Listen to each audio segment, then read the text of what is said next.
Պարոն Աբովյան, խնդրեմ դուք ներկայացնեք ինչ է տեղի ունենում Բարգավաճ Հայաստան կուսակցության եւ մասնավորապես Գագիկ Ծառուկյանի շուրջ, ինչ է ծավալվում, ինչ իրադարձություններ են տեղի ունենում։ Ըստ էության շարունակվում է այն ռեպրեսիվ եւ ապօրին գործողությունները, որոնք միտված են Հայաստանի Հանրապետության անդիմադիր դաշտը, կոպիտ ասած, ինչպես իրենք են ասում, խոսքը գնում է իշխանությունների մասին, ջարդը ինչի են իրենք հասնելու, գիտեք, ըստ էության իրենք չեն հասկանում, որ այս պարագայում իրանք ոչ թե Գագիկ Ծառուկյանի դեմ են պայքարում, իրենք պայքարում են Հայաստանի Հանրապետության բնակչության բացարձակ մեծամասնության, որը այս իշխանությանը ձայն չի տվել։ Շատ հատկանշական է նշել նաև հետևյալը, որ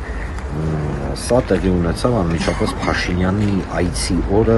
Ռուսաստան, ասա մեսիջա ռուսներին կամ չգիտեմ ինչ են ուզում դրանով ասեն կամ ինչ գործողություններ են կատարում, համենայն դեպս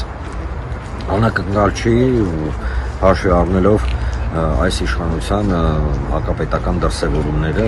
Եթե շարունակական բնույթ կրեն, ինչ եք պատրաստվում անել Բարգավաճ Հայաստանում, ինչ են քննարկում, ինչ եք անում։ Յուրաքանչյուր դեպքում մենք պատրաստ ենք, ավելի պատրաստվում ենք, քննարկել ենք շուրջանից այս գործընթացները, հա, այսինքն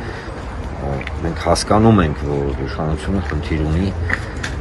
ջարդել դիմադիր դաշտը։ Գիտենք դրա մասին, գիտենք ինչ անել, գիտենք ինչպես արձագանքել, այս պահին առայժմ մանրամասն չեմ։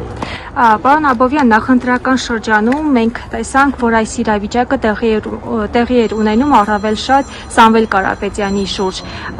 Հետընտրական պրոցեսներում արդեն Գագիկ Ծառուկյանի շուրջ է առավել շատ տարածվում, տեղի ունենում։ Սա ինչով է պայմանավորված, արդյոք իսկ նախընտրական քարոզարշավի ժամանակ Նիկոլ Փաշինյանը, որ հայտարարում էր, որ բոլորը պատասխան են տալու եւ նաեւ առավել շատ չմեջբերեմ ինչեր էր ասում, փաստորեն ինքը իր ասածը անում է եւ բացահայտ։ Այստեղ խնդիրը նույնիսկ անձերի մեջ չի, խնդիրը նա է, որ այս իշխանության առջև խնդիրներ են դրված դրսից, ու մասնավորապես Բաքու, Անկարա եւ այլն,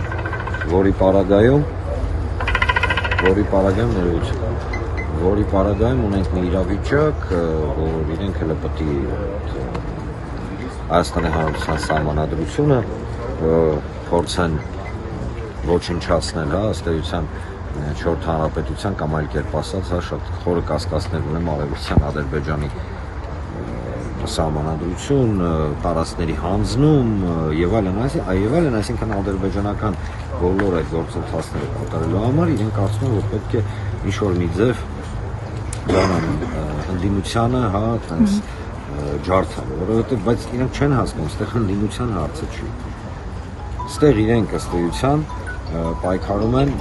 ժողովրդի դեմ, որովհետեւ